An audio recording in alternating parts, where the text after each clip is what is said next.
37년 전의 일입니다. 나와 남동생은 고향을 떠나 서울에서 대학에 다녔고, 아버지도 서울에서 직장을 다니느라 부산집에는 어머니와 여동생 둘만 있었습니다.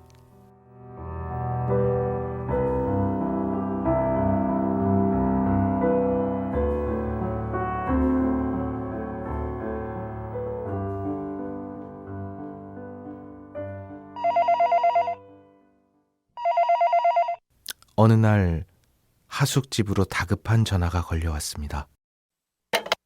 병규야, 동생이 많이 아프다.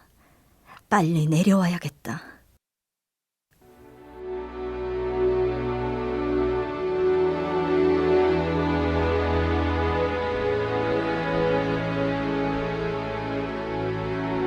황급히 부산행 기차를 타고 가니 여동생은 40도가 넘는 고열을 앓으며 몸을 움직이지 못했습니다.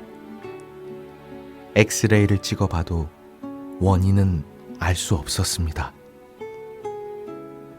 부모님이 부산에서 유명하다는 병원을 모조리 찾아 헤맸지만 돌아오는 대답은 같았다고 합니다. 지금으로선 할 수 있는 게 없습니다.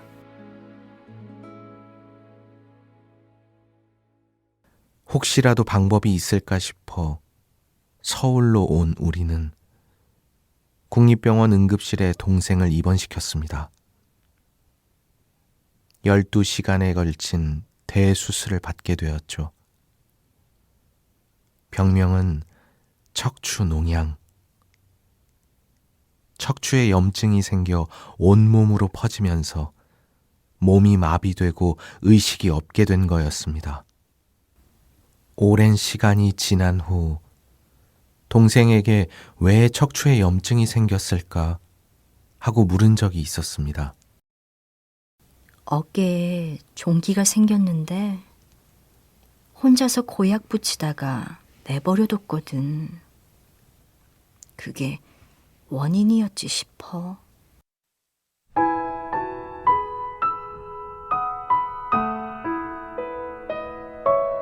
어머니는 가게 일로 항상 바쁘셨고, 동생은 종기가 생겨도 병원에 가는 것을 몰랐던 거였습니다.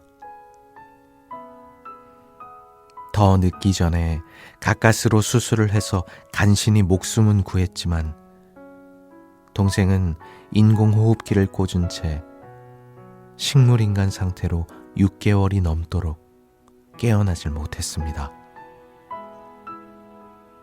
종종 심장이 멈출 때마다 의사들이 달려왔고 나는 동생을 잃을까봐 울며 기다리곤 했습니다. 어느 날 병원 복도에서 담당 주치의가 부모님께 이야기하는 것을 엿듣게 되었습니다. 마냥 기다릴 수도 없으니 이젠 포기하는 것이 좋을 듯합니다. 기적적으로 깨어나더라도 평생 장애를 갖고 살아야 해요. 경제적으로나 정신적으로 엄청난 고통이 될 거고요. 부모님께선 절대로 포기할 수 없다며 어떤 고통도 감수할 테니 살려만 달라고 간청했습니다. 간절한 바람이 통한 걸까요? 6개월 만에 의식이 돌아온 동생은 산소호흡기를 떼고 일반 병실로 왔지만 몸은 마비된 채 움직이지 못했습니다.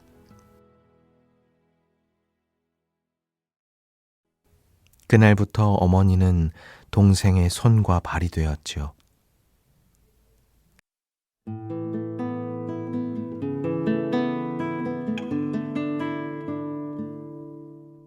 어느 일요일 아침, 어머니의 부탁으로 동생과 함께 주일 미사에 동행했습니다.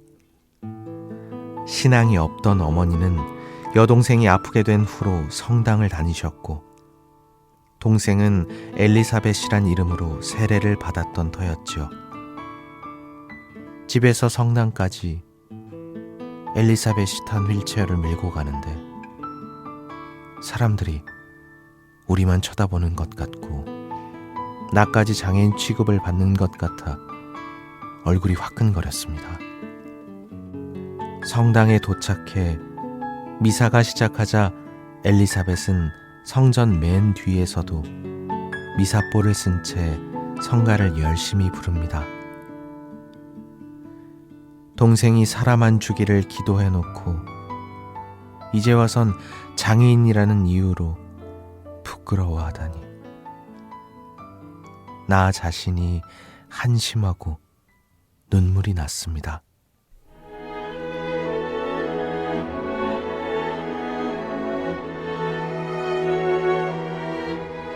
영성체가 끝날 무렵 정중앙 통로에서 동생이 탄 휠체어를 밀며 앞으로 나아갔습니다. 부끄럽지가 않았습니다. 십자가의 예수님이 따스하게 내려다보시며 내 죄를 포근히 감싸고 위로해 주시는 것 같았습니다.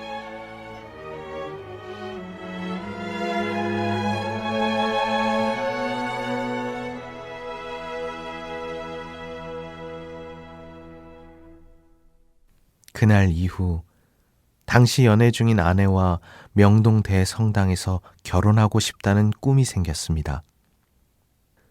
주말 교리반을 등록하고 엘리사벳에게 세례명을 지어달라고 부탁했습니다. 오빠가 우리 집 신앙에 반석이 됐으면 좋겠고, 언니는 성모님께 바치는 아름다운 장미가 됐으면 좋겠어. 베드로와 로사, 어때? 그러나 세례를 받고 열정적으로 미사에 참여하던 마음이 점차 식어갔습니다. 결혼 생활에도 권태기가 찾아왔습니다. 거래처에 계신 분이 나에게 부부일치 운동인 M.E. 2박 3일 피정을 권유하더군요. 아내와 함께 피정을 하면서 지난 날을 돌아봤습니다. 출세와 성공을 위해 앞만 보고 달리느라 가정과 신앙생활에 소홀하던 내가 있었지요. 나는 아내에게 용서와 사랑을 구했고 우린 부둥켜 안고 울면서 새 부부가 되자고 다짐했습니다.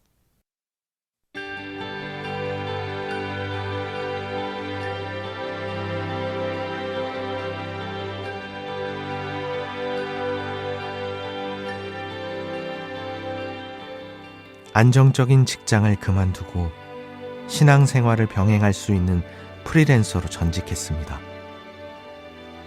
성당 일이라면 열정적으로 활동하기 시작했죠.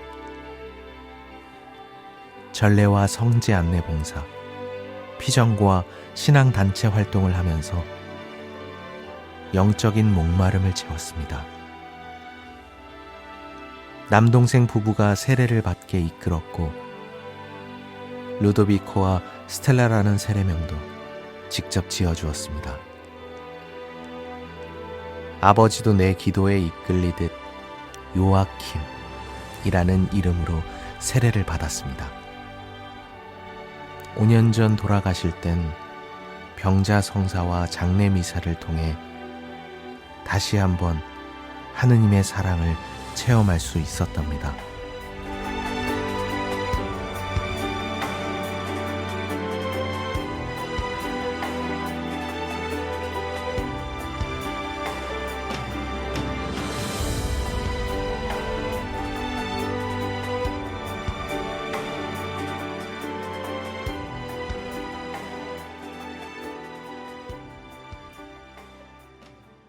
한편 엘리사벳의 모든 것을 책임지느라 30년 넘도록 외출 한번 마음 편히 할 수 없던 어머니는 언젠가부터 술에 의지하기 시작하셨습니다. 집을 방문할 때마다 빈 술병이 뒹굴고 있었죠. 어머니, 엘리사벳 돌보느라 많이 힘드시죠? 그래, 그 애가 있어. 너무 좋은데 가끔 힘에 부친다. 아이고, 술을 먹지 말아야 하는데. 엘리사벳의 장애는 어느새 어머니의 장애가 되어 있었습니다. 어머니를 모시고 정신건강의학과를 찾았고 알코올 중독 치료센터도 다녔습니다. 지금은 어머니가 술에서 벗어나셔서 가족을 위해 기도해 주십니다. 엘리사벳과 어머니를 보면 예수님의 강생구속이 떠오릅니다. 내가 무탈하게 살아가는 건 두 사람이 십자가를 대신 짊어지고 있기 때문일 겁니다.